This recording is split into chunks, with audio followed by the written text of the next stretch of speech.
We go back a long way from my days at Vadya Gandhi when he was a junior and I was there. So it's a great pleasure that he has agreed so willingly to come. He's an expert in the field of conveyancing and has all the big builders as his clients.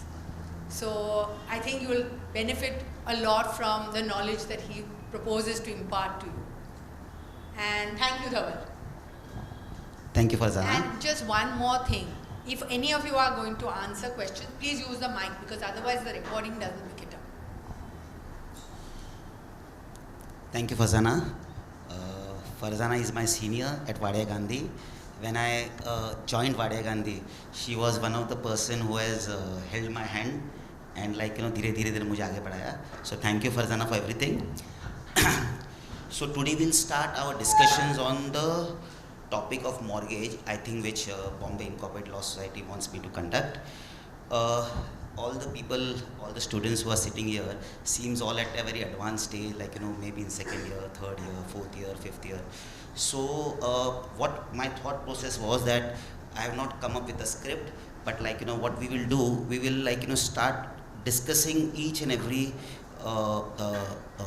concept, what I feel, any of the concepts which you all want me to take it up, while explaining the mortgage, please feel free to ask.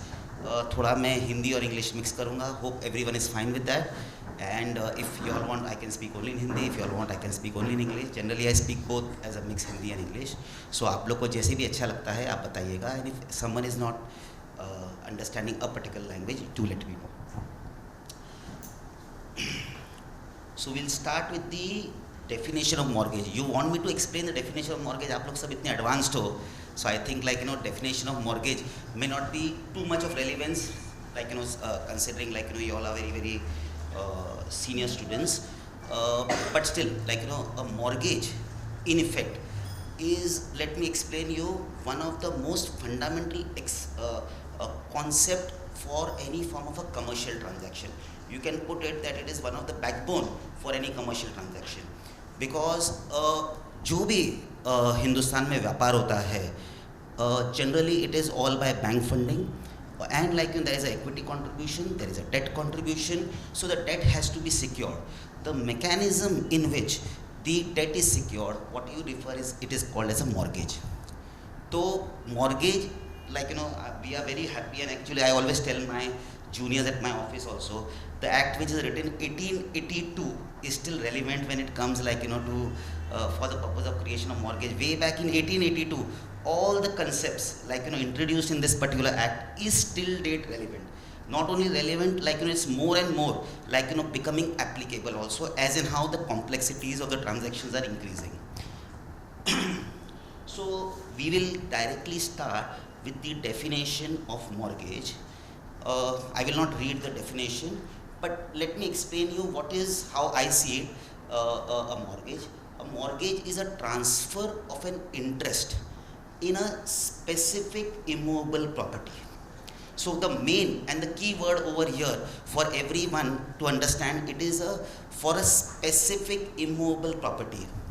So when you all are going to appear for your exams and when you are going to become a practitioners, when the clients will come and ask you all that we want to create a mortgage, or either as a mortgagor or a mortgagee, the first and the most relevant thing for you all to know, ascertain is what is the specific immovable property which is a subject matter of this particular transaction. Many of the times whilst we draft an instrument or we are taking instructions, some minor nuances we forget, and that is where this word specific immovable property comes into play. Because if your mortgage is not for a specific immovable property, then its enforcement will have all the challenges. So when we say specific, which means what is the land details, what is the land area, how is the land identifiable, is there a plan or a map attached to a mortgage deed? These are the important factors which everyone as a practitioner, and of course as students appearing for the solicitor's exams, you all should know that whilst drafting a mortgage deed or understanding a mortgage deed, what is the property which we are talking about. So again, your property is identified either sometimes by cadastral survey number, sometimes by survey number. So the name, like how I have a name Dhaval, every immovable property has a name. That name is its revenue survey number. Sometimes you refer as a revenue survey number this, sometimes you say CTS number this, sometimes you cadastral survey number this. So what is the property? Like, A, the name of the property, what is the area, how it is bounded, and like, what is the plan which is attached to identifying the immovable property. So creation of mortgage, the first and important thing is it has to be for specific immovable property. That is one. Second is it has to be, a mortgage has to be created either for a debt, present or future, or like, a performance of an obligation which gives rise to a pecuniary liability. So again, it takes to money only. So there cannot be a creation of a mortgage only for a promise which either culminates into a financial obligation or for a debt. A mortgage can be created only for that purpose. So two ingredients which you will see under section 58 of Transfer Property Act. One, that a mortgage is to secure a debt which gives either a debt present or future, or performance of an obligation which gives a performance of an obligation which arises a pecuniary liability. So these are the two things. Now the third thing comes, when as a student or as a practicing solicitor, when someone comes and asks you to draw up a mortgage deed, what all things which you will factor in? Because a creation of a mortgage itself is a sort of, I always say, a artwork. One, that every mortgage deed has to be registered, save and except a mortgage by deposit of title deeds. But as and how the practice has emerged, I will also suggest that a mortgage by deposit of title deed also should be registered, because generally there are so many Supreme Court judgments and Bombay High Court judgments which has identified, though under the provisions of the Transfer Property Act, a mortgage by deposit of title deed, which I'll explain you what is a mortgage by deposit of title deed, need not be in writing and therefore it need not be registered. But how the law over a period of time, by virtue of a judicial precedence, has evolved is any form of creation of mortgage by immovable property, even if there is an entry, that becomes an instrument. If it becomes an instrument, there is a stamp duty, and if it is a stamp duty, then might as well register it. So therefore, as a practitioner, as a law, all mortgages are required to be registered except a mortgage by deposit of title deeds. However, as a practicing attorney, you all will also, whilst advise your clients, or while even you all are writing a paper also, it is advisable that now, considering the judicial precedents, even a mortgage by deposit of title deeds ought to be properly stamped and ought to be properly registered. So these are the two things. Of course, there is one minor thing, that if a immovable property is less than 100 rupees, then you need not register, but that seems outdated, because 100 rupees mein bhi kuch nahi milta hai. So you take it, mortgage has to be executed, has to be registered, and it has to be attested by two witnesses. So this is the very, very foundation of drawing up an instrument of mortgage. Teen cheez. Yeah, or if I narrate it from start, it has to secure a debt, okay, or a performance of an obligation which gives rise to pecuniary liability. Second, it has to be executed, it has to be registered with the Office of Sub-Registrar of Assurances, and it has to be attested by two witnesses. These are the basic ingredients of how you are going to start drawing up a deed of mortgage. Thoda main aage chala gaya, but before you start drawing up a deed of mortgage, you will first think and also ask your respective clients that what is the nature of mortgage which we should create, because mortgage also has variety of mortgages, which of course the Transfer Property Act provides, and we will discuss it now. Because you will not start drawing up a mortgage deed. First you will understand your commercial facts of your respective client, whether you are representing as a mortgagor or you are representing as a mortgagee, will fit into which of the classification of mortgage. So what are the types of mortgage? Simple mortgage, mortgage by conditional sale, English mortgage, mortgage by deposit of title deeds, usufructuary mortgage, and then there is one sixth category which in my limited practice I have never used, is an anomalous mortgage, which means if it doesn't fall in any of the categories, then you can draw up a unique creative document and make it a mortgage which doesn't fit into any of the 5 things. But generally I will say that for discussion purposes and as a practitioner, because we as attorneys also not only go by what is written in the book, but also we see how practice has evolved, because certain type of things which may be permitted in the book, but unless it is very very rarity, we do not like to go or make our client as an experiment case. So therefore we will generally fall in either of the category. So just to refer again, there is a simple mortgage, there is a mortgage by conditional sale, there is a usufructuary mortgage, there is an English mortgage, and there is a mortgage by deposit of title deeds. So there are 6 categories including anomalous mortgage. For your paper purposes, do write it, otherwise Farzana madam आप लोग के marks काट देगी, तो anomalous mortgage भी लिखना. But as I told you, as a practicing, no one I have never seen any of the either mortgage or mortgagee doing an anomalous mortgage. So we have spoken about what should be the ingredients or the basic feature of mortgage, how it has to be created. But before doing all these things, we'll ask to ourselves and we'll ask to our clients and we'll understand from the other side or the counterparty and the attorney of counterparty under which of this category a mortgage has to be created.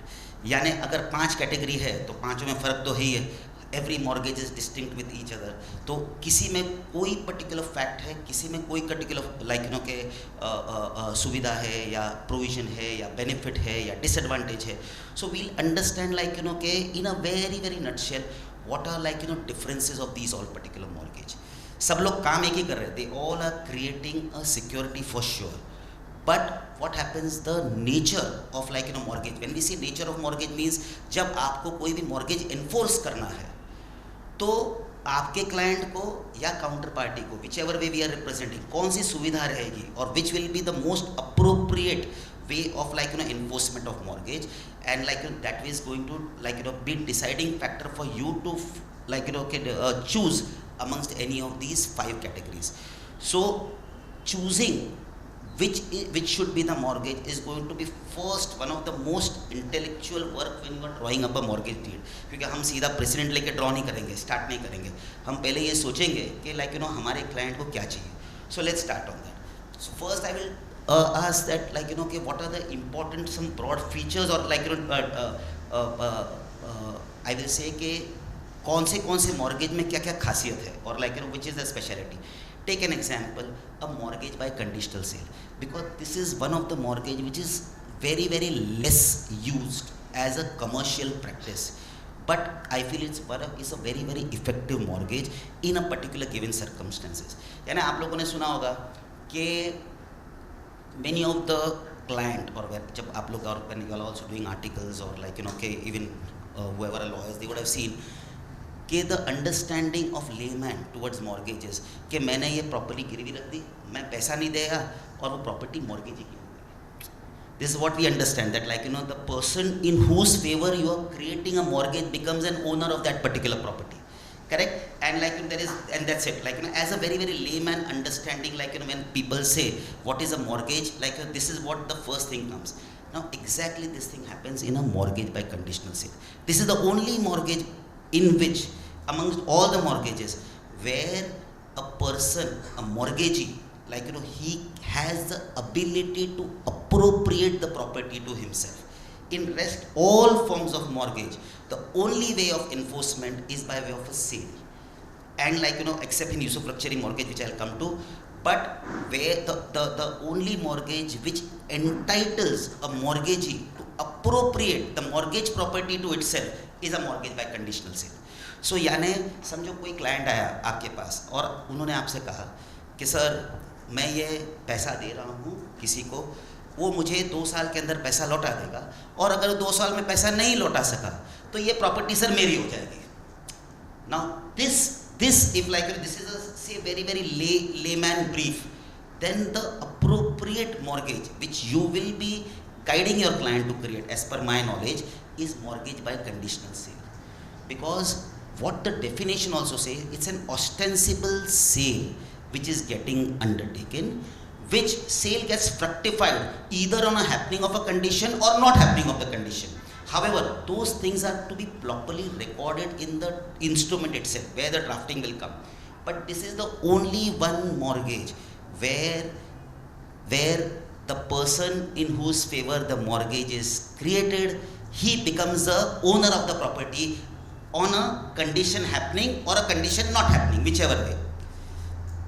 Therefore, linked with this, I'll just fast forward myself, and when we'll come at a later point of time, as a mortgagee, there are certain rights or remedies which you have in case if the mortgage debt is not paid on a due date. The basic right which the mortgagee has is a right to put the property to sell. That is the first or most important right. The second right is a right to foreclose, a right of redemption. थोड़ा complex है, but शब्दों में मत जाओ, I'll explain you.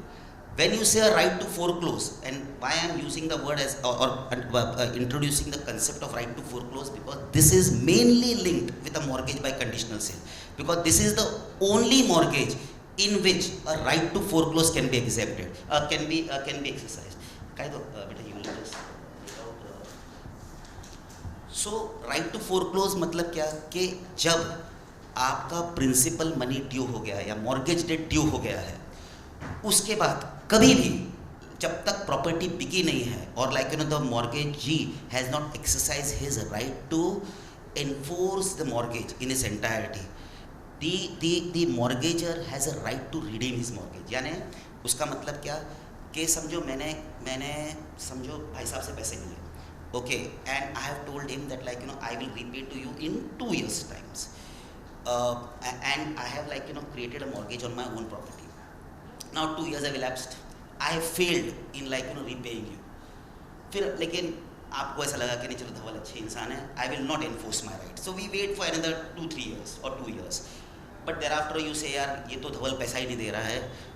In that situation, you will have a right to come and enforce your mortgage. So आप enforcement of mortgage के लिए क्या करोगे? We'll come on those provisions. But principally you will go and institute a suit for sale of a mortgage property, or you will file a suit to foreclose my rights to redeem the mortgage. That right to foreclose, to my right to redeem it, is called a suit for foreclosure. That suvidha is only applicable in a mortgage by conditional sale, which also means that a mortgage by conditional sale में क्या होगा कि mortgage create हुआ, if the mortgagor has defaulted, the mortgagee will file a suit for foreclosure. The moment a decree is passed for the foreclosure, the mortgagee will become the owner of the asset. Of course, he is also going to pray in a right to foreclosure, in a suit to foreclosure under Order 34 of your CPC, 2 reliefs. One, right to foreclose, which means I as a owner, mortgager, do not have any right to redeem. Second, I will seek a possession. And the moment these 2 events happen, automatically the mortgagee becomes the owner. Sorry, मैं fast जा रहा हूँ. Everyone on same page? If there is any query, just raise your hand, and I will now explain it, because otherwise as and how we'll move fast. शायद आप लोग को कुछ query रहेगी तो unaddressed हो जाएगी. So therefore, a mortgagee by conditional sale is the only mortgage where a mortgagee can appropriate the asset to himself. That is one. The manner in which he appropriates is by institution of a suit, which you call a suit to foreclosure under Order 34. And in that suit to foreclosure, there will be 2 principal prayers. One, that the mortgager's right to redeem is extinguished, and secondly, you will be seeking possession of the asset. Am I clear? That is one. We now move on a second thing. Sorry. Yes. Go on. You have query? Yeah, go on. So as you said, automatically the possession gets transferred to me. No, not automatically. You will have to file. So in a mortgage by conditional sale, you have to file a suit for two things. To seek extinguishment of the right of the mortgagor to redeem, and to seek possession. both things. So my question was that would this court order be my title document, or would a title document have to be? So mortgage by conditional sale read with this decree will become your title document. So ये clear हो गया आपको कि ये mortgage bye conditional cell क्या है. और आपको लाइक सोलिसिटर्स के एग्जाम्स में ज़्यादा करके एक प्रश्न आएगा अबाउट राइट टू फोरक्लोजर, और like this right is available only to a mortgagee by conditional sale. In no other mortgage like there is a right to foreclose. Am I clear? Now we come on the second point. Is like first I will take a little. The second is a usufructuary mortgage. Now this mortgage is actually very effective, but it has many implications. So we'll understand what is the context of a usufructuary mortgage. In a usufructuary mortgage, the mortgagor delivers possession of the mortgage property to the mortgagee along with the right that any rent income that may arise out of that particular mortgage property will be used to repay the mortgage debt. So बहुत unique type का mortgage है. समझो किसी के पास अच्छी ज़मीन है, अच्छा मकान है, कमर्शियल असेट है, whatever, like but he doesn't want to take the liability to put his hand in his pocket and repay the mortgagee ever. So what he says to the mortgagee कि भाई ये मेरे पास ये asset है, मैं आपको आज ही इसका दावा दे देता हूँ, इससे जो कमाई होगी वो you can appropriate towards the mortgage debt, and once the mortgage debt is repaid, you deliver back the possession to me, and your right as a mortgagee will then stand extinguished. So therefore, again, this is a mortgage where usufructuary, ideally, he will not have a right to put a property to sell, because the term is such that only and only out of the income of the property, the mortgage debt is to be paid. तो अगर income नहीं है तो mortgage debt paid नहीं है, and therefore he continues in possession. Am I clear? But it has 2-3 implications. One, because there is a transfer of possession, which means the income tax comes into play. So what happens is that the moment a usufructuary mortgage is created, it is being construed as a transfer of title immediately from an income tax law perspective. Therefore, the mortgagor will be subjected to taxation immediately. That is one. Secondly, like the handing over of possession, once it is being given by the mortgagor, it is very much like difficult, like for the entire property to come back.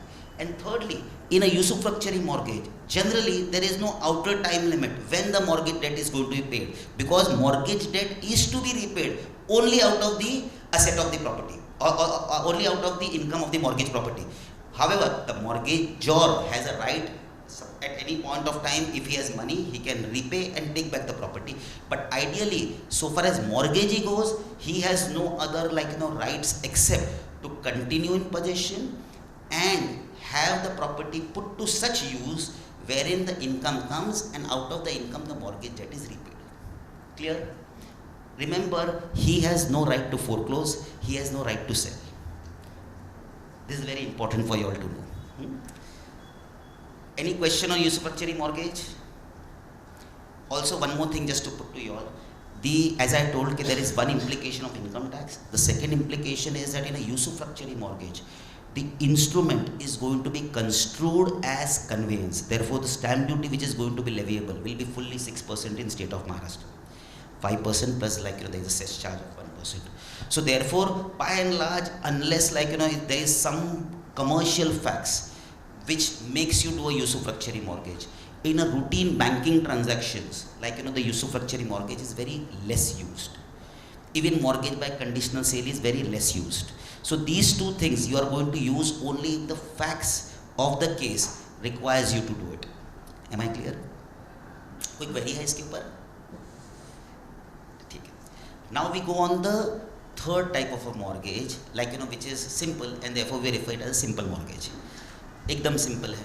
There the mortgagor puts his property for security, and the right available with the mortgagee is to enforce the mortgage by putting the property to sell. So here, in a simple mortgage, The mortgagee do not have any other right. He cannot say property meri ho gayi. No. He cannot say I will take possession and be in possession and enjoy the fruits of the property for the repayment of mortgage debt. No. He can only and only can enforce the mortgage by filing a suit for sale of the property.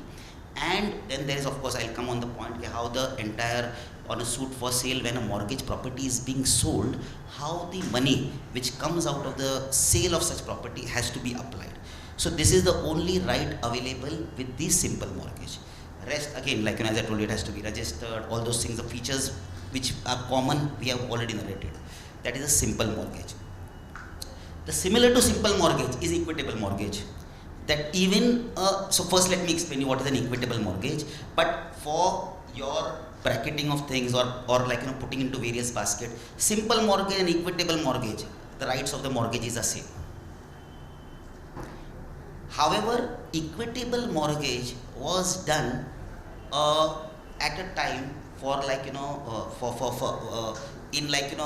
notified cities, which generally notified cities were either Mumbai, Calcutta, Madras, where as and how in 1882 when the banking industry would have been just come into play, to make it very easy, someone can say that these are my original title deeds of immovable property. He goes to the bank, he says, you keep this original title deeds with you and lend me money. So that is what your equitable mortgage was there. There used to be only one entry which used to be made in the register, what you call as the memorandum of entry, to record कि yes, Mr. Dhaval आए थे, उन्होंने अपने कागजात हमारे पास रखे और हमने ये उनको पैसा mortgage debt दिया.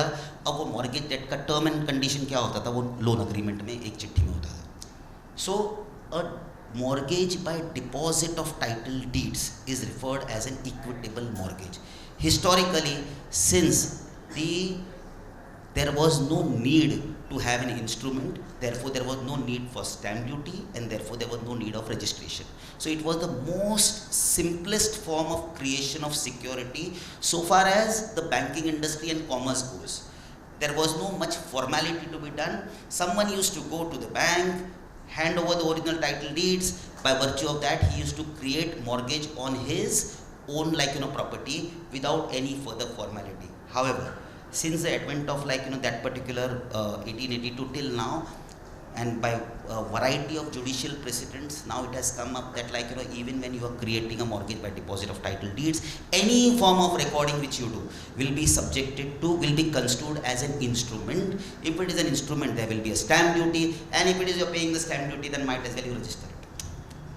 Though registration is not compulsory, but if you are paying the stamp duty, might as well register it. So that's why now, and as a practicing solicitors and as a senior students, when you're going to apply, when you're going to write the paper, you can put what the law is. However, at present in the practice, the creation of a security by way of an equitable mortgage, the original benefit of making it very easy in terms of no stamping, no recording, no registration, now all that has gone away. So it is like any other, now whether you do a simple mortgage or mortgage by deposit of title deeds, one and the same. So you might as well do a simple mortgage and also take a deposit by title deeds. So therefore, so far as the classification of the mortgage goes, it's a simple mortgage, but one of the act in which as a banker, as a lender, as a mortgage, you can also ask that you deposit the title deeds with me, even as a custody, because I do not want after you have created a mortgage with me, you go ahead and deposit the title deeds with any other lender and therefore create on the same property mortgage twice. Am I clear? Agar main fast ja raha hu, to please you raise your hand, you tell me, so I'll accordingly go slow. So simple mortgage and equitable mortgage, by and large the consequence is the same, that the only right available with the mortgagee is to put the property to sell by filing again a suit under your order 34. Of course, we will touch base on your SURVACE DRD later, but by filing a suit under order 34, where the principal prayer will be to put this property to sell, and out of the sale proceeds, after meeting the cost for in the auction everything, to apply the proceeds for the purpose of the repayment of the mortgage debt. Now we come on the last, again a very misnomer which is being used as an English mortgage, or we also refer it as a registered mortgage or an English mortgage, and the language records or the section of the language records as it is an absolute transfer. It means it is as good as conveyance. However, it is not a conveyance. it is only emphasizing that this type of a mortgage, when you refer as an English mortgage, it is as good as a sale, but still not a sale. Okay, now this mortgage also can be created only in limited situation, and one of the main and important ingredients at the time in 1882 when the English mortgage was drafted was the feature of this English mortgage. It said, okay, you can sell the property without intervention of the court. However, the section doesn't say, okay, what happens, like, how you will sell a property without taking possession. So therefore, to seek possession, you will have to go to court of law. So therefore, again, though as a section it records that you can sell a property, a mortgagee can sell a property in case of event of default, or in case of default in payment of the mortgage debt without intervention of court. But my question is, how you will do that if the possession is not to be taken? And for taking possession, you will have to go to court. So therefore, again, the entire section, how it sounds very, very exciting, that a mortgagee can, if there is a failure, he will directly sell the property without intervention of the court. It doesn't happen ever, because he will have to take possession, because if you don't take possession, how you are going to give a title, and if you are not able to give a title, how you will able to get value? So therefore, even English mortgage, which is the most prevalent form of, so there are two prevalent forms of mortgages: mortgage by deposit of title deeds because of ease which it used to have, and the second is an English mortgage because it's a registered mortgage, and for whatever worth, the language still records that in case of an English mortgage, a property can be sold without intervention of the court. Am I clear? But yes, I'll come. She's right. That's why she's my senior and always she teaches me. So she's right that even in an English mortgage, one of the feature is that you can also appoint a receiver who can then take possession. But for him also to take possession, he has to go to court of law. So the problem with the English mortgages at the time in 1882, they thought that if there is a default by the mortgagor, the mortgagee will sell, he will with very ease take possession and hand over the possession and put it up for auction or sell this property. But through practice and over a period of time, even for the enforcement of English mortgage, you have to by and large go to the court of law. Of course, SURFACE has come into play, and we'll touch base on SURFACE as we progress on this entire thing. Any queries on the type of these mortgages? Yes. So in simple. Go ahead. I'm reading. So. Hello. Yeah. So in the simple mortgage and English mortgage, the mortgagor binds himself personally. Correct. So how does the enforcement of that work? Is it simultaneously, or do you first exhaust the immovable property and then you go to the So absolutely very good provision that there is a personal covenant to repay in case of a simple mortgage and also in case of an English mortgage. And what it says, there is one particular section which says that the court has a discretion. If a mortgage is also being created and there is a personal covenant to repay, then till the time mortgage property is not put up for sale and the proceeds thereof are not being used in its applicability for satisfying of the mortgage debt, the personal covenant to repay will be only to meet the deficit. So I'll just take you through that section. One second. It's a good question. One second.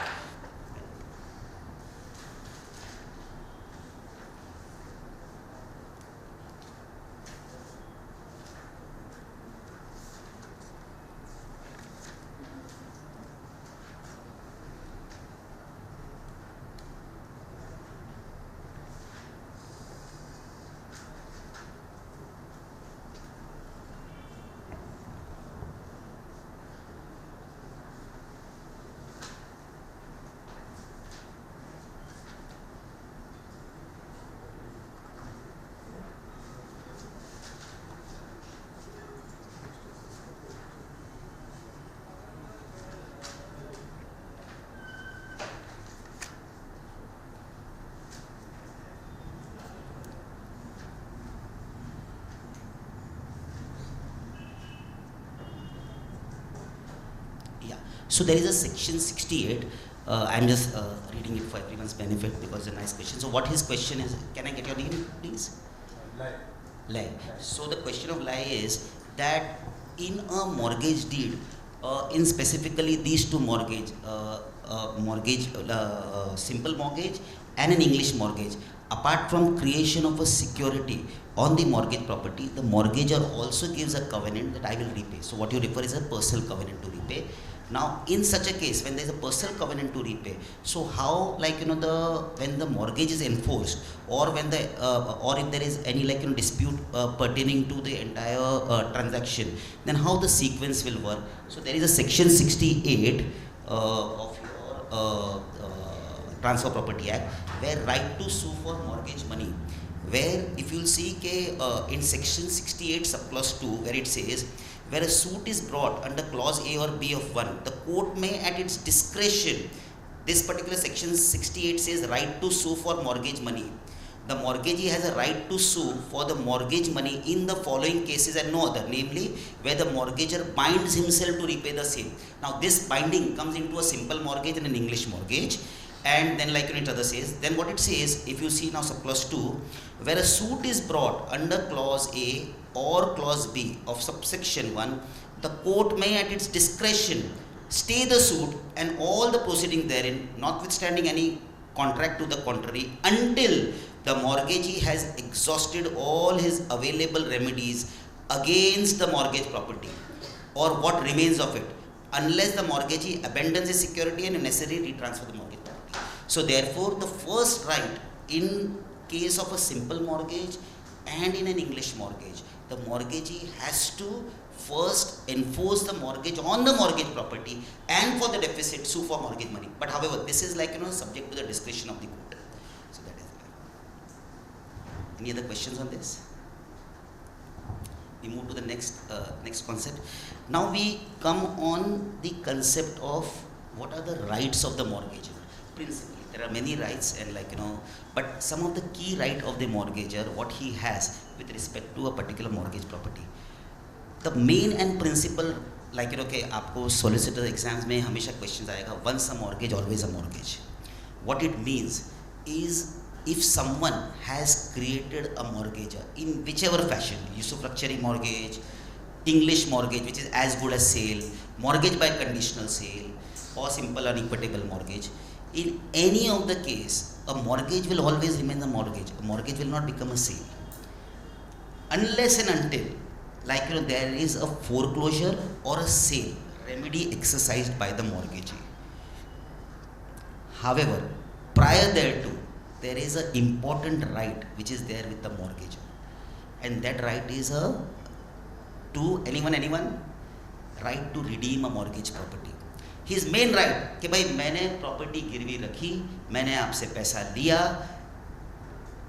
till suppose if there was a 2-year, 5-year time also for me to repay, and if I have failed in that repayment, however, till the time the power to sale is being exercised and there is a decree passed, and under the decree the auction is conducted, and till the hammer is down, the mortgagor can offer his repayment of the mortgage debt and can take back the mortgage property. Am I clear? So therefore, a right to redemption is to pay the mortgagee and take back your property or get the mortgage released. So मतलब इसमें तो कोई बड़ा ये नहीं है कि, like, कि जिसने पैसा लिया है उसने पैसा दे देगा तो उसका प्रॉपर्टी आ जाएगा. But the most important thing is that this right is exercisable till when? This right is exercisable not only, like, after he has defaulted in payment of his mortgage debt on the due date, but till the time there is a decree for sale, there is, in pursuance to a decree of a sale, there is an auction being conducted, and till the hammer goes down in auction, you have a right to repay and take back the property. So it's the highest form of a right to give in to the mortgagor. Okay, your property will always remain yours till the time actually the sale is concluded. Not only the process, the sale is concluded. So remember this, and this will be most critical part जब भी as a practitioner when you are going to, like, advise the respective client, mortgagor or mortgagee. This part, like, becomes very, very important. Till, like, Farzana madam has extensively worked on DRT securitization matter, and she would have seen so many cases where the mortgagor has defaulted for years and like he's not been paying, and like the court has auctioned the property. In the auction someone has bid for it, deposited it, everything has happened, and the last minute the mortgagor comes and says, I want to pay the mortgage money, and he can get back his property. So that is what you call your right to redemption. And the suit which you institute to enforce this right is called suit for redemption. Any questions on this? Raghav, follow. So, in a scenario where Loud. in a scenario during the public auction, if there is a third party which is willing to pay more money as according to what the mortgagor would have paid in repayment of his debt. So does the mortgagee have this right that he specifically sells that property to the third party? No, a right of a mortgagee is only to receive his mortgage debt. So once mortgagor is willing to repay his mortgage debt, he has no business to say, okay, I'll enforce the mortgage, I'll sell it, there are more people. No. Your while exercising your right of redemption, the only thing which matters is repayment of the mortgage debt in its entirety. The value, so far as the mortgagor goes. However, so far as the mortgagee goes, when he enforces the sale, he has to fetch the highest price, because after the repayment of the mortgage debt, what remains again comes back to the mortgagor. Am I clear? So therefore, as a mortgagor, your right to redeem is absolute. Your right to redeem is exercisable till the time the hammer goes down, and before that you can offer the entire money or principal money the mortgagor can repay to the mortgagor can repay to the mortgagee and can get back his property. Clear? Now, of course, the Fazal. Yes, Fazal.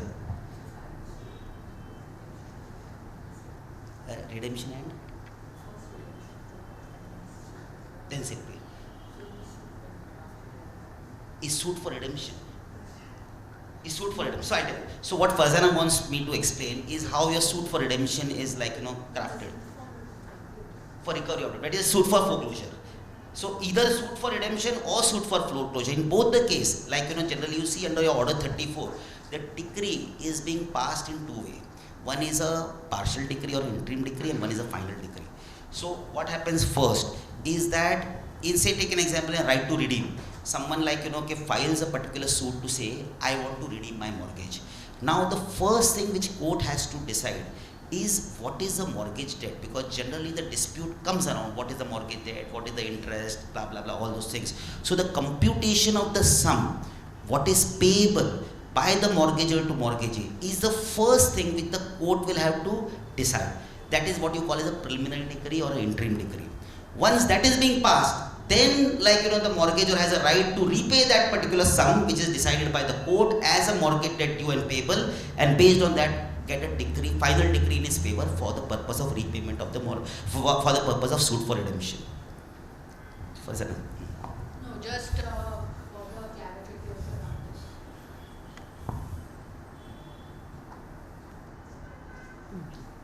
Sorry, I think you guys can hear me. The only thing is that when a mortgagee files a suit for enforcement of the debt, not only will you first seek a declaration that it is a valid and subsisting mortgage, you will also thereafter seek an order saying that if the mortgagor fails to redeem the mortgage within such time as is fixed by this honorable court, then in such event, the sale to be effected. So the court will pass, as Dhaval rightly said, a preliminary decree, which will not only be a declaration of the mortgage and the amount which is the mortgage debt, but also giving time to the mortgagee to redeem within say 3 months or 6 months or whatever time that the court fixes. And then there will be a conditional immediate order. It's a separate where you are entitled to ask for a decree for sale if the preliminary decree is not enforced. Perfect. Farzana से हमेशा सीखने को इतना मिलता है, आज भी वापस सीखने मिला. Thank you.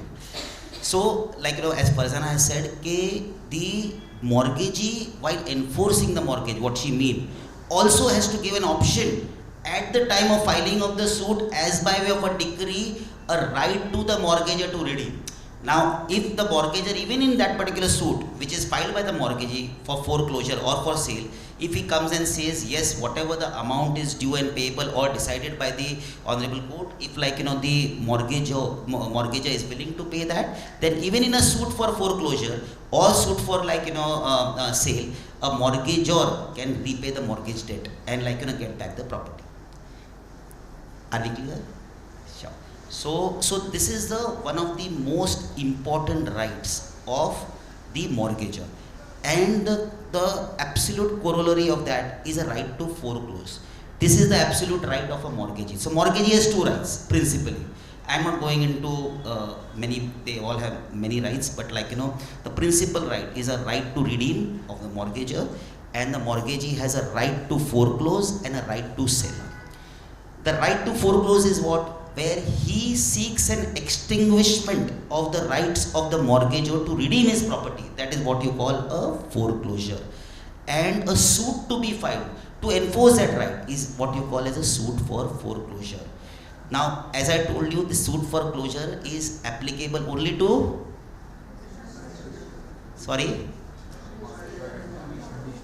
mortgage by conditional sale, not to any other mortgagees. And a suit for sale is available to simple, to equitable, to English, to everyone except usufructuary mortgage. And just I will like to draw your attention, because आप बोलोगे धवल तो कुछ भी बोल रहा है, कोई section वेक्शन बता नहीं रहा है, बताइए कौन सा सेक्शन ही ऐसा बोल रहा है?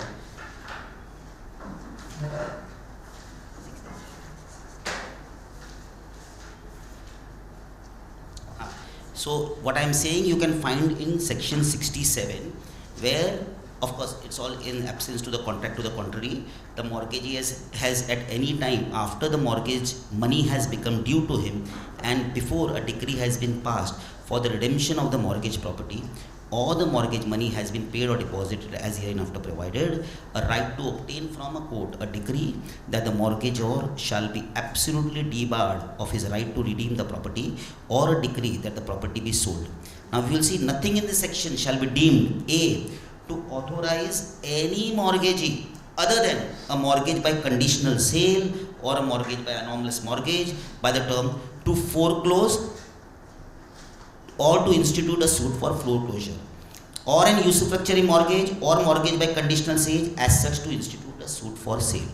So therefore both these mortgages cannot institute a suit for sale, and a mortgage by conditional sale cannot institute a suit for mortgage by conditional sale is only entitled to institute a suit for foreclosure. Clear? Now we go on some other rights.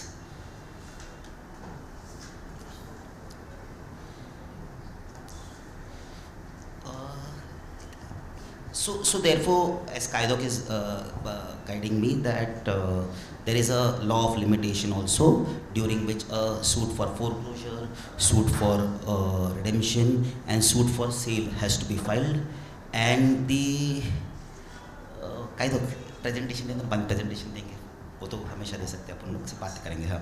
So therefore, there is a limitation period for filing of any proceedings. This goes as a thumb rule while you all are attempting any of the question, and enforcement, जब भी enforcement of remedy का question आएगा, उसका limitation का question साथ ही साथ आएगा. You have to remember this. If you are exercising any remedy, then that remedy has to be exercised in a period which is being prescribed under the law of limitation. Similarly, in this particular, so far as the rights of a mortgagor / mortgagee, which is a right to sell, a right to foreclose, or a right to redemption. These are the three type of suits which are getting filed. तीनों के ऊपर under Article 60, 61, 62, there is a entire provisioning made for the limitation period. लेकिन limitation period आप जब देखते हो, तो limitation period you have to see it from the time when the cause of action arises. So cause जब arise होगा, तब से समय शुरू होगा. So this of course will be a part of your CPC and all those subjects also, but it's a related thing, so I thought I will just inform you all about this.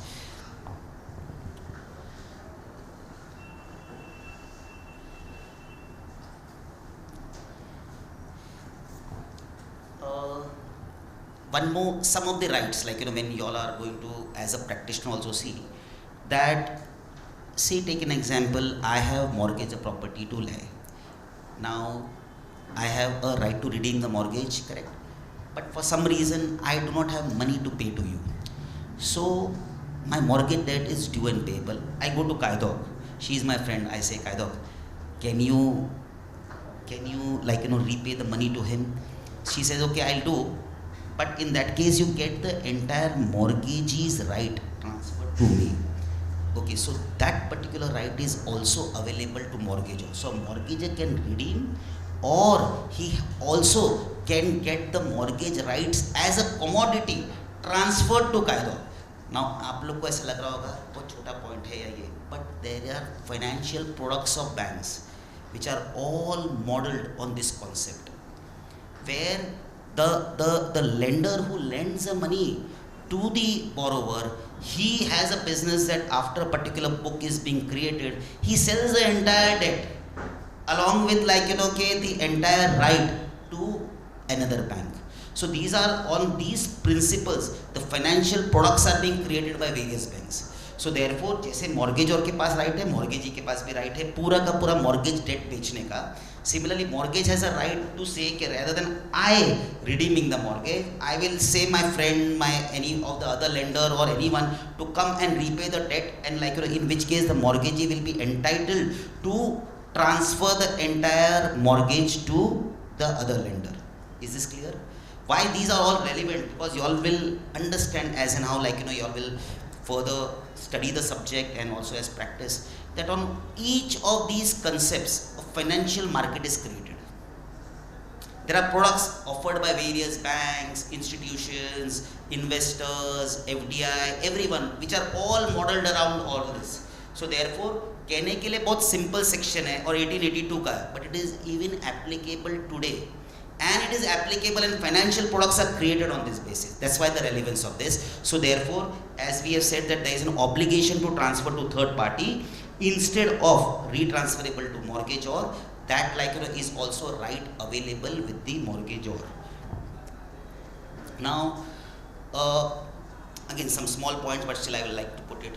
Okay, during the mortgage phase, there can be an accession to the property. There can be an improvement to the property.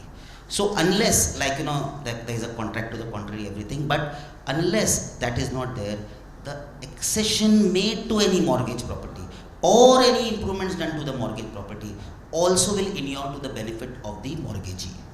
Am I clear?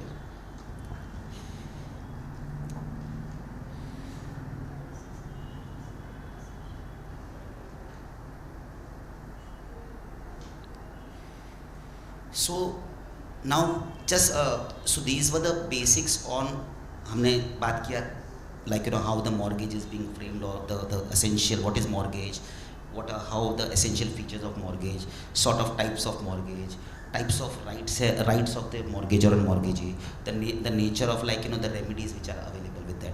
Now in addition there to there are certain other rights also when there is a creation of a security of mortgage. So we'll just take up that. So there is one section which you call, and आप लोग को काफ़ी solicitor exams में भी ये question आएगा about marshalling of securities. So किसी ने पढ़ा है इसके बारे में, marshalling of securities, what it is? Very easy concept, but has anyone read about it? Can you open this, marshalling of securities? Now first thing, this right, say take an example. There is one immovable property. A mortgagor creates a mortgage in favor of, say, mortgagee 1. Then, because the value of the property is very high, he maybe with the permission of the mortgagee goes and create a second mortgage, which is a second mortgage. Similarly, he can also create a third mortgage depending on the value of the asset. So therefore, value of the asset and the value of the borrowing. Based on that, the same very asset is available for creation of security multiple times. So at any given point of time, there is a possibility that for the same property, there are 3 mortgages, or what we'll refer as a subsequent mortgages. So there is one mortgage which is created first, then there is a subsequent mortgage, there is a subsequent mortgage. So there can be a situation when in any given point of time, there are multiple mortgages of the same asset. Now, what we are talking when we say about marshalling is in context of this. So, first, a concept of marshalling will come into play only if there are multiple or at least more than one mortgage. That is one. Secondly, the marshalling is a right available to a subsequent mortgagee. So, therefore, when someone asks you about marshalling, the first thing which should be clicked to you is that marshalling is a right which is available to a subsequent mortgagee. Now, what is that right? Say a mortgagor has created a mortgage in favor of a particular bank or a mortgagee for two of his assets, say property 1 and property 2. The property 2 is very valuable. He goes ahead and then, maybe with the permission either embodied in the document or later after taking permission of the mortgagee, goes and create a second mortgage or a subsequent mortgage with respect to only property 2. So therefore, how the entire section is that a mortgagor has created mortgage of property 1 and property 2 in favor of one particular mortgagee, and then he creates a mortgage, second mortgage or subsequent mortgage in favor of only with respect to property 2. So which means on property 2 there are multiple or two mortgages, and on property 1 there is only one mortgage, correct? Now in that situation, the subsequent mortgagee for property 2 has a right to say, okay, mortgagee 1, you first satisfy your debt out of property 1. And once that particular satisfaction of debt happens, then only you come on property 2, because on property 2 we are co-sharing. Clear? So that is what you call as marshalling. Any question on this? मैं बहुत अच्छा समझा रहा हूँ, किसी को कोई question नहीं है? हाँ? Yes, ma'am. Should I explain again? Yeah. So, marshalling is a concept which works in case where there are multiple mortgages on one property. So there is, as I told you, that a mortgagor, depending on the value of the property and depending on the quantum of the mortgage debt, has the ability, of course, in discussion and in agreement with the mortgagee, to create multiple debts. Now, if a particular mortgagor, say, I'll give you an example, there is a mortgagor who wants to borrow 100 crores, and for that borrowing, say he goes to a particular bank.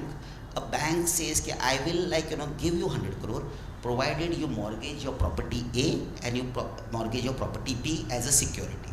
So this mortgagor goes and he creates mortgage on property A and property B for a mortgage debt of 100 crores. Fact clear? Now over a period of time, the values of property and property increases. So the same mortgagor, he feels I require more funds for my business purposes. So he goes to another bank now, and he says that why not you give me another mortgage debt of 50 crore for which I will create a mortgage on my property 2 as a second mortgage or as a subsequent mortgage, either pari passu or as a second mortgage. This right has to be there in the first mortgage, or a consent has to be taken. Now we presume that both is being undertaken. So then the second banker, he lends mortgage debt of 50 crore and a second mortgage or a subsequent mortgage or a mortgage by pari passu is created for property 2 in favor of the second mortgagee.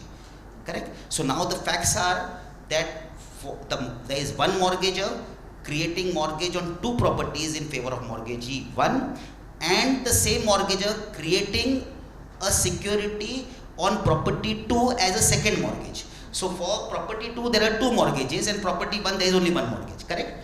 Now when we are talking about marshalling so far as the mortgage rights goes, we are talking about the right of this subsequent mortgagee on the property 2. Now what right he has? He has a right to tell the mortgagee 1, okay, do not enforce your mortgage debt on the property 2 till the time you have exhausted and enforced your rights on property 1. And only once that is being done, then you come on property 2, because property 2 is co-sharing in conceptually. Clear? Yeah, right.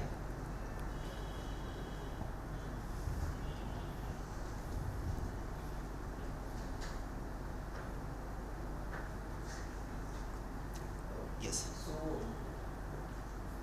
So I wanted to understand in practicality, how do these two mortgagees communicate with each other? Do they send a notice, or is there a suit for this too where the court decrees? No. So in a commercial world, how it happens is there is an inter se creditor agreement which comes into be executed, because no lender, suppose if I am a mortgagor and if I have created a mortgage for my two properties in favor of one of the lender, ideally, I will not be positioned to create any security on either of the two assets till the time my lender permits me.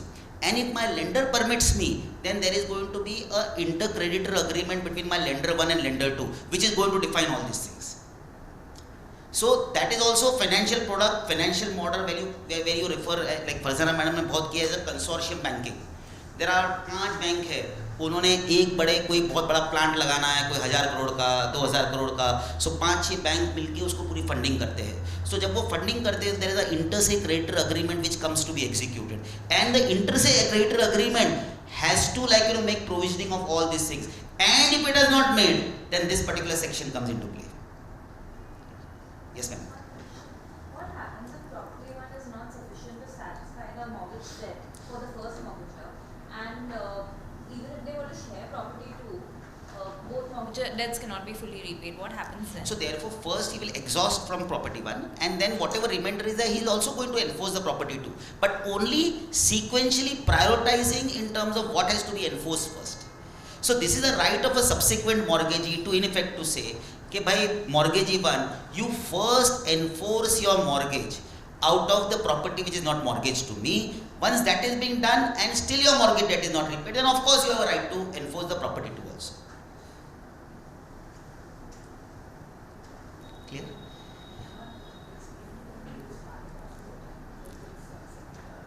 Yes. So therefore, Farzana madam is right that there are concepts with regard to these all co-mortgages. There are two concepts. One is a pari passu charge, and the second is a second charge or a second mortgage or a subsequent mortgage. So these two concepts are different. In case of a pari passu charge, the right of both the mortgages is equal, and in case of a second mortgage or a subsequent mortgage, the right of the second mortgagee is only subject to the rights of the mortgagee 1. So he is subservient to mortgagee 1 in case of a second mortgage or a subsequent mortgage. Now these all, when you all become a practicing solicitor, these all things will be very relevant in the commercial world, because for any project finance, for any big transactions or transaction infra projects, real estate projects, setting up of plants, all these things, the money requirement are so huge that it is not one bank, but there are multiple banks who comes together.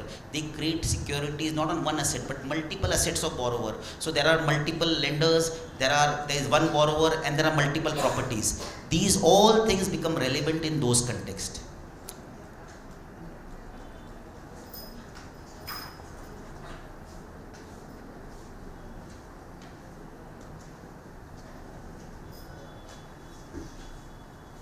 So Farzana also rightly put it that in case of a second mortgage, say take an example in a pari passu mortgage and a second mortgage, in either of the case both the mortgagees have a right to sell, as we discussed, right to foreclose, but for a moment we say right to foreclose, एक बार हम side में रखते हैं, खाली right to sell है. तो जब right to sell है, and if a subsequent mortgagee enforces that right, the property gets sold. In the application of the sale proceeds, first the first mortgage has to be satisfied, and only the remainder will be used for the satisfaction of the subsequent mortgagee who is actually the plaintiff.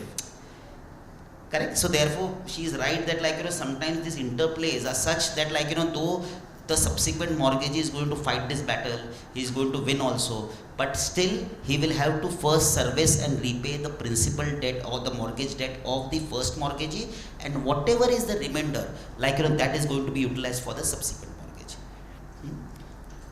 Now similar to this marshalling, there is a concept of contribution. So what is the contribution?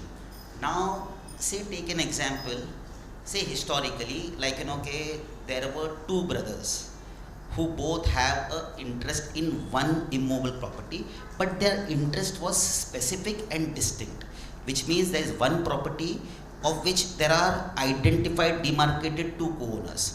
So what we are talking when we are talking from a contribution perspective is जैसे हम लोगों ने marshalling की बात की तो marshalling में there are co-mortgagees or multiple mortgages. In a contribution when we talk there are multiple mortgagors.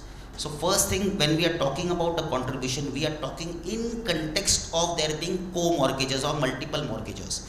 So in case of like co-mortgagors where there is a separate and distinct property, so two mortgagors has created a mortgage in favor of one mortgagee for the same mortgage debt, correct? Now in this situation there is a default in the repayment of mortgage debt. So the question is of the two mortgagors किसकी property पहले बिकेगी, कितनी बिकेगी, who is going to contribute to what extent in this mortgage debt? That is the concept of contribution. So again I am repeating, थोड़ा complex है इसके लिए कि there are in like how we discussed marshalling. In marshalling is a case of multiple mortgages. Contribution is a case of multiple mortgagors. Okay, now in a multiple mortgage for the same mortgage debt to the mortgagee when the property is being mortgaged, and if there is a failure in repayment of the mortgage debt and the properties are to be sold in enforcement of remedy, then the question is that if there are multiple mortgagors, how their properties are going to be contributed towards the repayment of the mortgage debt. That principle is being laid down in I think section 82 of your Transfer Property Act, which you refer as a contribution.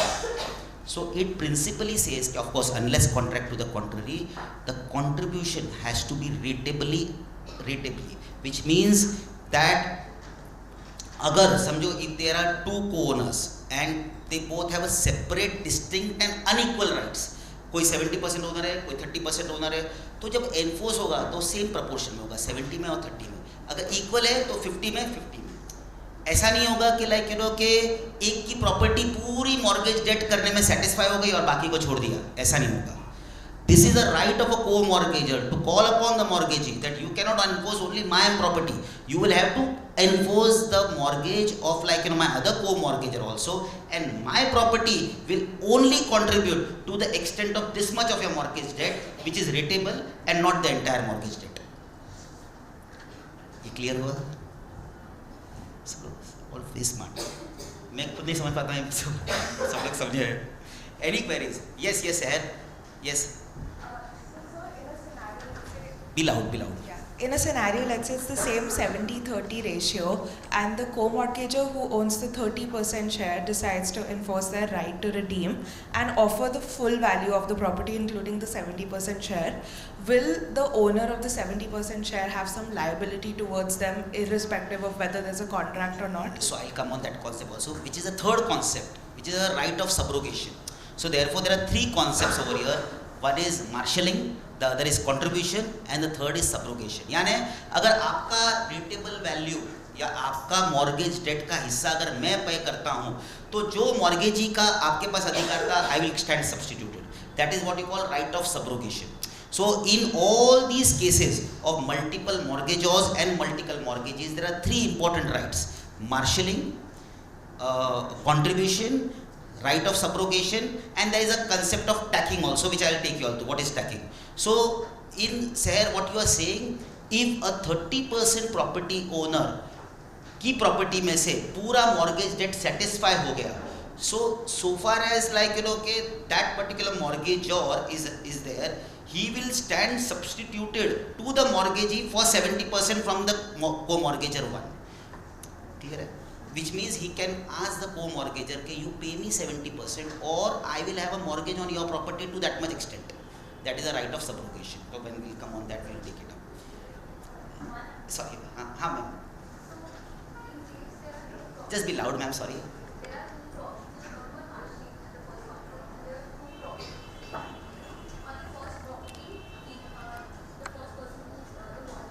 Ma'am, my chal gayi. Sorry. Yeah, am I audible? Yes, ma'am. Yeah. So on the first property, the mortgagee one satisfies his debt, satisfies the debt and say 50 crores. On the second one, where they are sharing the mortgage like Bank 1 and Bank 2, for example, there's a material adverse change clause in that, and that significantly is reducing the value of the company over the years. Like you're funding the project and you cannot make any big changes. Correct. And that is significantly reducing the value of the asset or the company. Correct. Then in that case, wouldn't that be given priority? Lender 1 and 2, sorry, the mortgagee 1 and 2 have to satisfy themselves with the first property because it's reducing over the years, and then go to the first property, which is Second property, which is a co-mortgage, which is co-sharing. yeah. So basically what I'm saying is, wouldn't the co-shared property be given preference in case there's a material adverse change clause in the contract? Correct. So of course, so you are saying that there are two mortgages, one is co-shared and one is exclusive, but the value of the exclusive mortgage is getting deteriorated very fast, or like the value of the co-mortgage is getting deteriorated very fast, and therefore both the mortgagees or the first mortgagee who has a mortgage even on the first property has a right to say, okay, let's first enforce the mortgage on the co-property or co-mortgage property because the value is deteriorating fast, and if such value is getting deteriorated, might as well sell it and first get the proceeds out of this entire thing.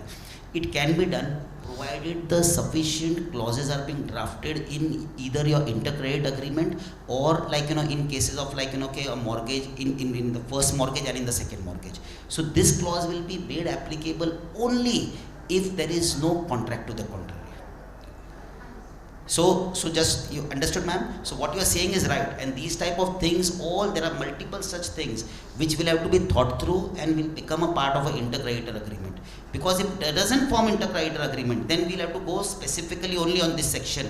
In which case, what you are saying is right, that the second mortgagee for the second property or co-share, he may say no, so be it. If the value is deteriorating, no, you first satisfied only from the first property. That right he has.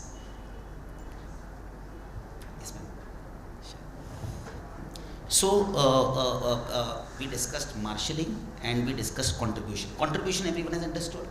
Okay. Now we come on a right of subrogation, which is given 92 and 95.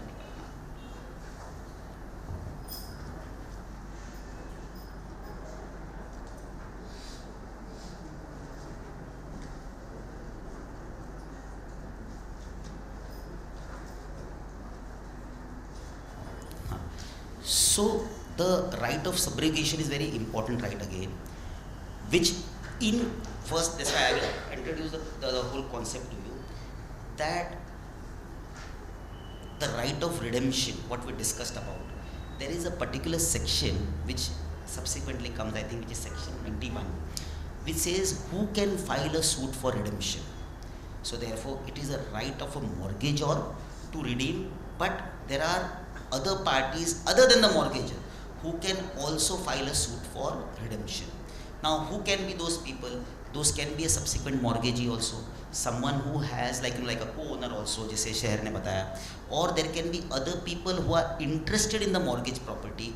They can also file a suit for redemption so that avoid a foreclosure or avoid a sale of property. Now assuming a decree comes to be passed in that particular suit, which means that he ends up, or that particular person who is not the original mortgagor, ends up paying the mortgage debt to the mortgagee. Now, in which case, he is substituted with all the rights of the mortgagee. That is what you call right of subrogation. Clear? मतलब if there is any queries, बहुत difficult concept है, लेकिन आप लोग सब समझ रहे हो fast, तो मुझे लग रहा है मैं समझा नहीं पा रहा हूँ. Should I repeat the last one again? Yeah. So, a right to file a suit for redemption is available in addition to the mortgagor. Okay, mortgagor का तो right है ही है वो, but any other person who is interested in the mortgage property can also file a suit for redemption. Why he is filing a suit for redemption? Because he wants to avoid a sale of the property, or he wants that the property should not be foreclosed by the mortgagee. In either of the case, when he files a suit for redemption and assuming he succeeds, which means he he gets a decree, and which also means he ends up repaying the mortgage debt to the mortgagor, to the mortgagee, which he was not supposed to pay. Mortgagor was supposed to repay the mortgage debt. But he also being one of the interested party in the mortgage property, he repays the mortgage debt. Now, in case if he is repaying the mortgage debt, then vis-a-vis the mortgagor, he stands substituted with all the rights of the mortgagee. And that substitution of the right in favor of this particular person is referred as a right of subrogation. Now, I think with this there is one more last thing on this co-mortgagor and subsequent mortgagee, what you refer as a tacking. Now, what is this tacking? That there is one immovable property. The mortgagor creates a first mortgage in favor of A, then he creates a mortgage in favor of B, then he creates a mortgage in favor of C. Now, mortgage debt जो A का है वो due हो जाता है, but the mortgagor doesn't have money for repaying it. Now, in which case both B is entitled to enforce the mortgage, A is entitled to enforce the mortgage, C is entitled to enforce the mortgage if there is a failure in any one of their repayment of the mortgage debt. So what C does, he goes and he pays the entire money to A. So जैसे हम लोग subrogation का बात किया, there are 3 mortgages, mortgagee 1, mortgagee 2, mortgagee 3. Mortgagee 1's money is being due and payable by mortgagor, but mortgagor is not paying it. So, mortgagee 3, he exercising, let me put it, I am just linking it, the right of subrogation and go ahead and pay the mortgagee 1. Which means vis-a-vis the mortgagor, he substitute himself as mortgagee 1. First, are we clear on this? Or on this layer? Now, then what is the tacking saying? Okay, he becoming a mortgagee 1 or he taking the position of mortgagee 1, he cannot have a prioritization of repayment of his mortgage debt as mortgagee 3 with mortgagee 1. Because mortgagee 2 is there who has a priority of interest over mortgagee 3. Are we clear? क्या वापस एक बार explain करो? Can I explain? So there is one mortgagor. He has created mortgage 1 in favor of one mortgagee. We refer as mortgagee 1. Then he creates a mortgage 2 in mortgagee 2, and then he creates a mortgage as mortgagee 3. Correct? So now one property, and there is a mortgagee 1, mortgagee 2, and mortgagee 3. Correct? Now mortgagee 1's mortgage debt becomes due and payable. So mortgagor has to repay that. For some reason mortgagor is not paying that. Now if you recollect how and that's where as a solicitors, practitioners and students, we need to integrate all the sections, all the laws very collectively, not read in silo but connect everything. So as we understood in the first section of right of subrogation, so here the mortgagee 3 or mortgagee 2 is a person interested in the repayment of the mortgage debt. So he goes and he repays to the mortgagee 1 the entire debt amount payable by mortgagor. Correct? So he substitute himself and become mortgagee 1. So now your mortgagee 3 is mortgagee 3 and also has substituted mortgagee 1. So take the position of mortgagee 1. So therefore the same person is mortgagee 1, the same person is mortgagee 3. However, there is a mortgagee 2 which is a different person. Correct? So this is the first I am laying down. Now what the provisions of tacking says, that merely because as mortgagee 3 I have repaid and substituted myself in favor of mortgagee 1 or as mortgagee 1, I will not have a priority with regard to my mortgage debt of mortgagee 3, and it will stay at number 3 and it will continue to stay at number 3. Just by repaying mortgagee 1, I will not get a prioritization over my mortgage 3. This is what the concept of tacking goes, and therefore what they say, there is a prohibition on tacking. This type of thing cannot be undertaken. Because by doing that, there is an intermediary right of mortgagee 2 which will be defeated. because he stands in priority to mortgage 3. Now, just because mortgagee 3 has repaid mortgagee 1, he cannot for his entire sum, which is mortgage 3, can claim a priority over mortgage 2. This is what you call tacking and prohibition of tacking. Yes. To understand, long story short, when mortgagee 3 repays mortgagee 1, then mortgage 1 is out of the picture. Correct. And so the mortgagee 3 and 2 left. So this is, even though mortgagee 3 has got rid of mortgagee 1, that doesn't mean that he will get the Priority as mortgagee 3. So still wait for mortgagee 2 to be repaid and then he will be repaid. Yes, for his original.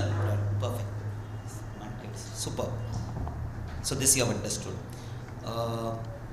Then prohibition of porn, and then there is one last concept, and then sorry, Sujit, you were saying. Go ahead, ma'am. You say, Sujit, you say.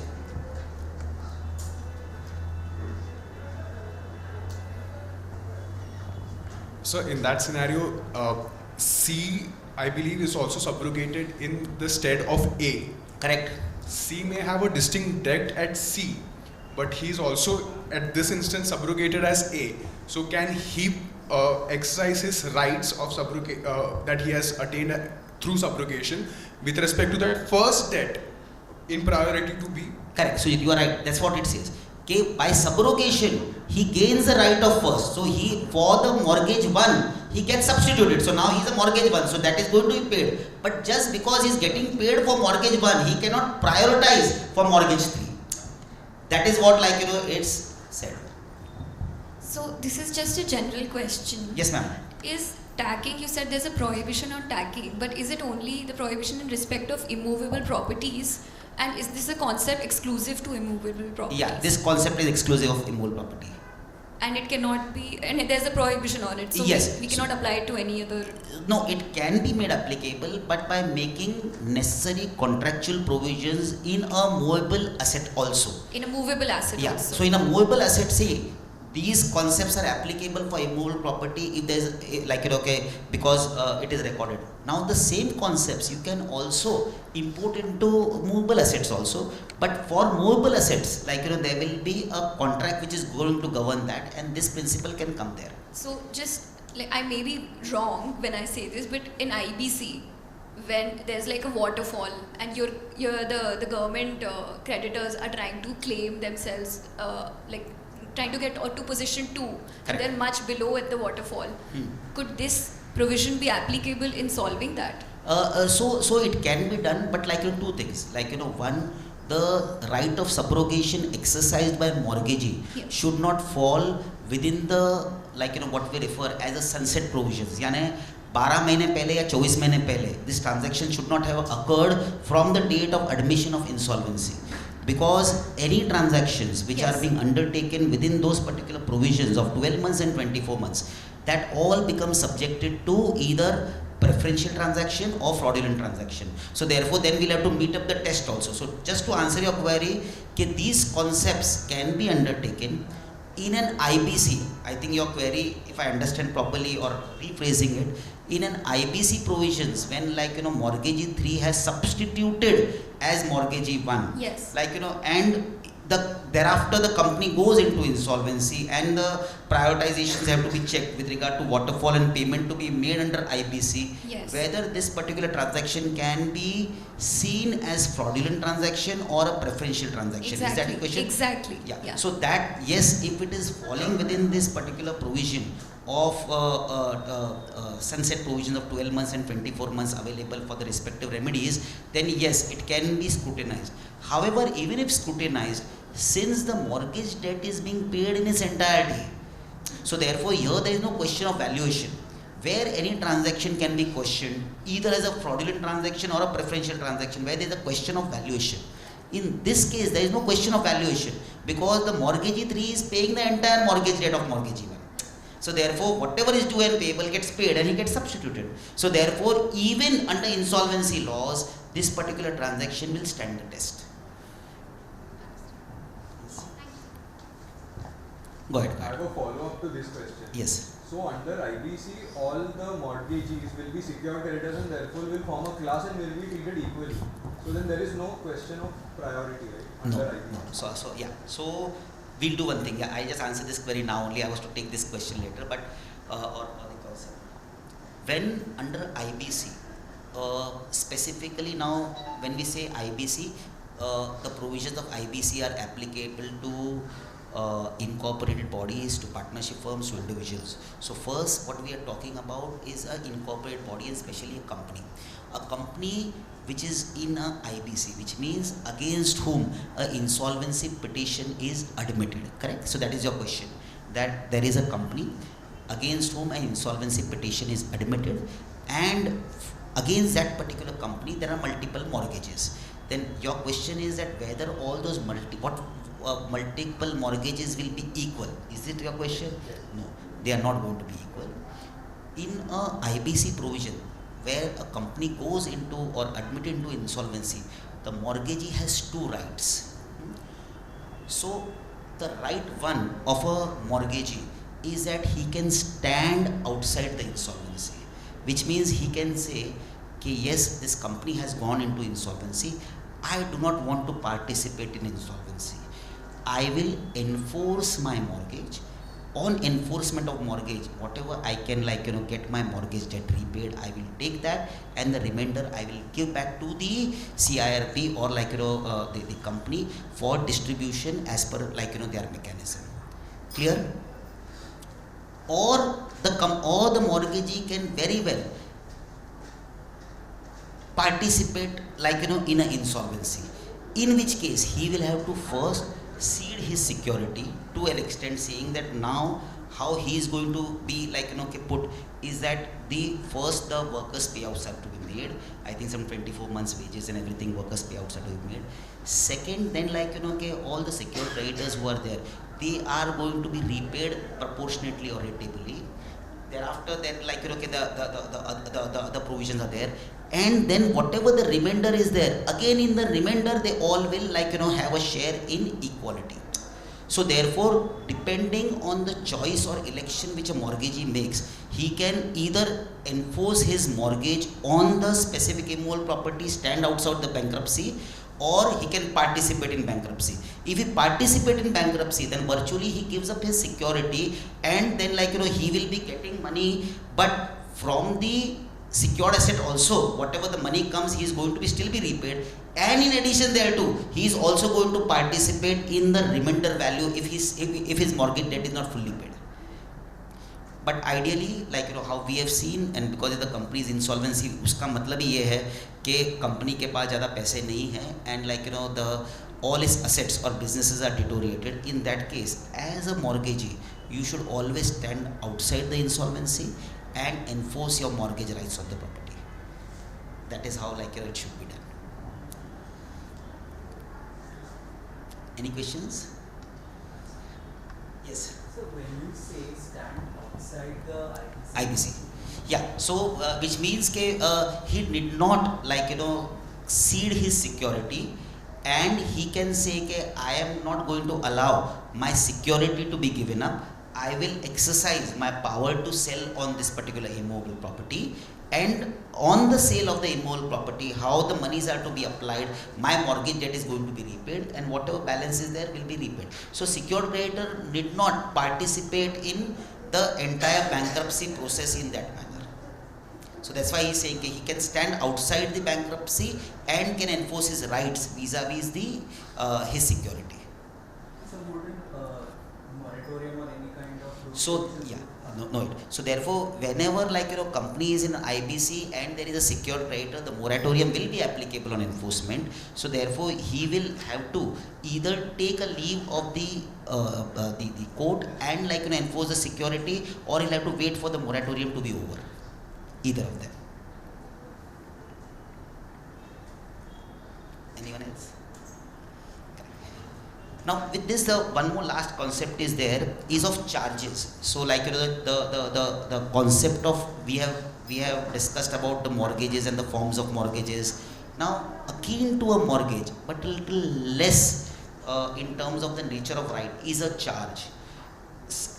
And the section 100 of Transfer Property Act in effect defines what is a charge, where it refers that some in a given case, when a person creates a security in favor of any other person, however that security is not a mortgage, then it is to be construed as a charge.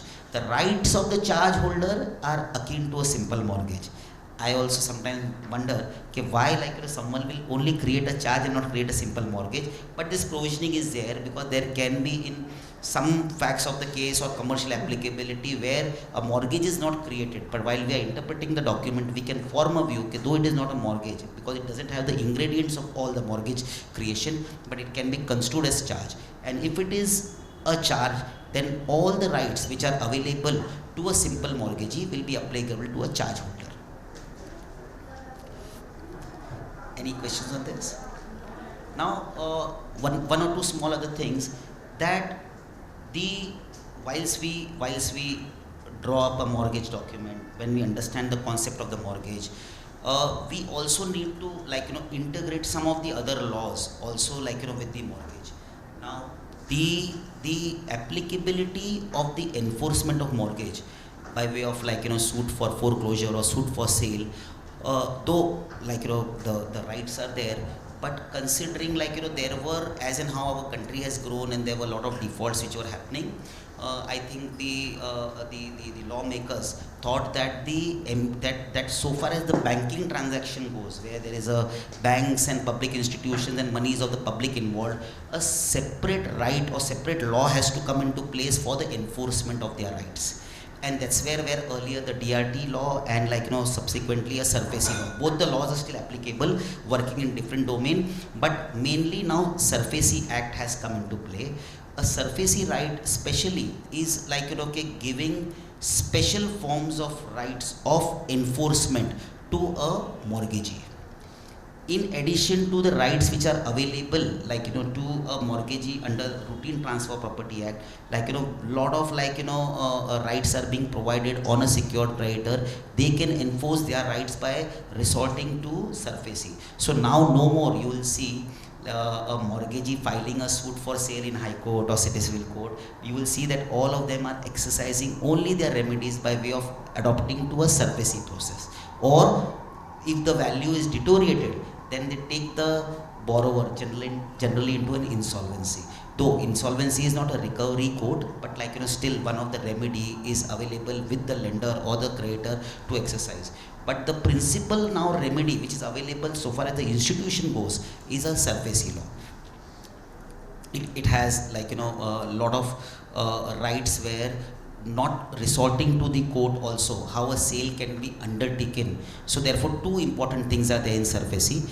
One, if you recollect, we have discussed about an English mortgage and a sale can be undertaken without intervention of the court. Now that whole concept, when you read in the context of banks and institution, is completely available to any form of secured creditor, any form of the mortgagee, where he can enforce without going to a court of law. And special process is being laid down, how a mortgagee, a secured creditor is going to enforce its mortgage and sell a property for repayment of its mortgage debt. In addition to, even if earlier what we were referring in an English mortgage, to take possession you will still have to go to the court of law. Now here in a SURFACE law there is a special and a very fast track mechanism which is being provided, I think under section 14 of SURFACE law, where if a secured creditor wants to enforce its rights and sell a property for a proper value to be achieved out of the sale, the possession of the property has to be taken. Now for taking possession, appropriate mechanism and a very fast track mechanism is being introduced by way of a section 14 under SURFACE law, where the magistrate court can empower the possession to be taken in case whenever any SURFACE rights are being exercised by the secured creditors. Of course, there is also mechanism being laid down when you are going to sell this entire or enforce your mortgage by way of under SURFACE law.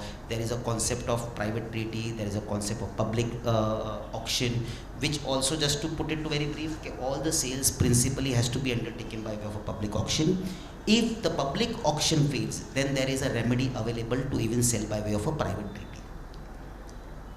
There is a valuation mechanism. Valuation has to be undertaken by the lender. Based on the valuation and everything, reserve price is being decided. Based on the reserve price, the auction is being undertaken. If for any reason the auction is failed, then a sale by private treaty is to be undertaken. So this was on the surface law. Now any queries which any one of you all have? Yes.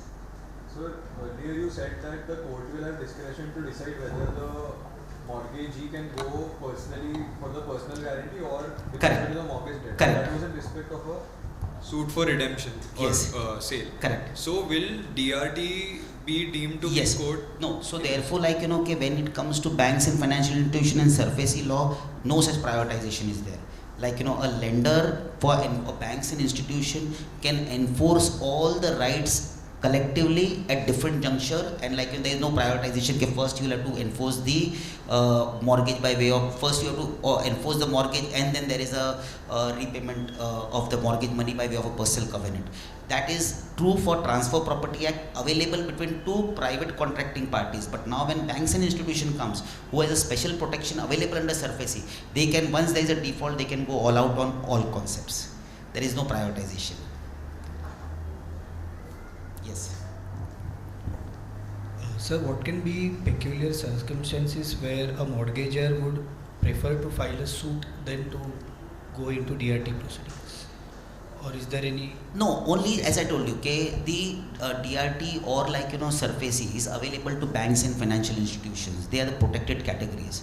So any other mortgagor, suppose you are a mortgagor, I am a mortgagor, or like if any private parties are mortgagors and mortgages, in that case, or like private parties are the mortgages, in that case the remedy will available only under civil law, which is by way of filing of the suit. The special remedy is available only if the mortgagees are banks and institutions. And of course, and only if they are notified with the RBI for a protection of the SARFAESI laws.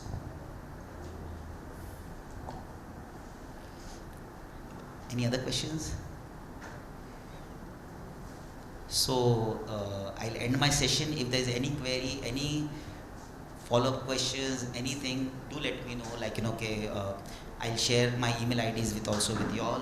Like happy to answer any query at any point of time on mortgage, on Transfer Property Act. However, my firm can help you all in like sailing through this solicitor's exams. We will be very, very happy. So please feel free to connect with us, and like okay, of course, or through BIL, and like we'll be there for you all. And best of luck for exams, and do well. The exams are very, very educative, and don't only study it from the perspective of like that only 5 people get cleared या 7 people लोग पढ़ते हैं, ऐसा कुछ नहीं. आप सब मेहनत करोगे, सब लोग पास हो सकते हैं. Your concept should be clear. You don't have to कोई भी चीज़ by heart नहीं करना, कोई भी section by heart नहीं करना, कोई भी judgments by heart नहीं करना. You just understand the concept. The people who are going to see your papers are all going to be senior solicitors, solicitors of repute. Like they will be knowing the concepts like very, very well. So they also know that section by heart तो हम अगर हमको section by heart ही करना है तो text books क्यों रखते थे. So like वो वैसा नहीं करना, कोई भी language by heart नहीं करना. Everything to understand the concept properly and write it properly. So best of luck for all of your exams. Fazana, anything for me?